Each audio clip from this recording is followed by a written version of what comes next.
Storm Cloud on Deka, written by E. E. Smith, narrated by Saethon Williams.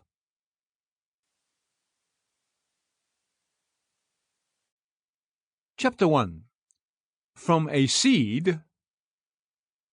Tellurian Pharmaceuticals, Inc. was civilization's oldest and most conservative drug house. Hidebound was the term most frequently used, not only by its younger employees, but also by its more progressive competitors. But corporatively, Tellurian Pharmaceuticals did not care. Its board of directors, by an ironclad, if unwritten law, was limited to men of over 60 years and 10. Against the inertia of that ruling body, the impetuosity of the younger generations was precisely as efficacious as the dashing of waves against the foot of an adamantine cliff, and in very much the same fashion.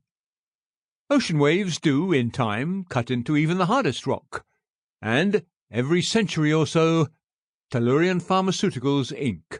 did take a forward step. However, rather than make a mistake, do nothing was its creed. To that creed it adhered rigorously. Thus it did not establish branches upon other planets until a century or so of experiment had proved that no unforeseen factor would operate to lessen the prodigiously high standard of its products. Nor would it own or operate spaceships, as did other large firms. Its business was the manufacture of the universe's finest, most carefully standardized drugs, and it would go into no sidelines whatever.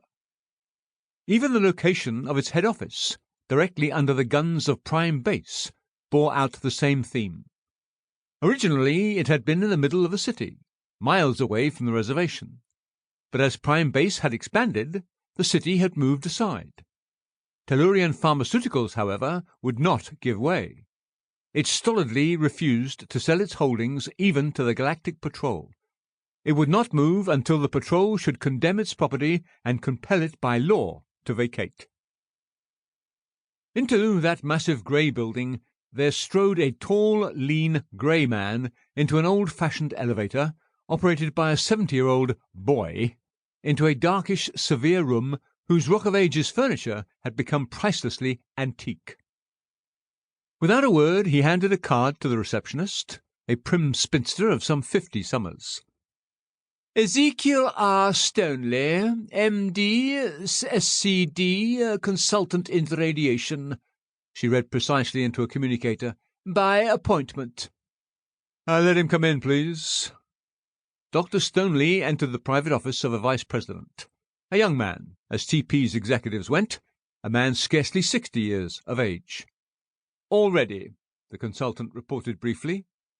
Graves is here, you said? Yes, he got in from Deka last night. How long will the demonstration take? 7 hours to the point of maximum yield, 12 for the full life cycle. Very good. The Vice President then spoke into the communicator. Please ask Mr. Graves to step in.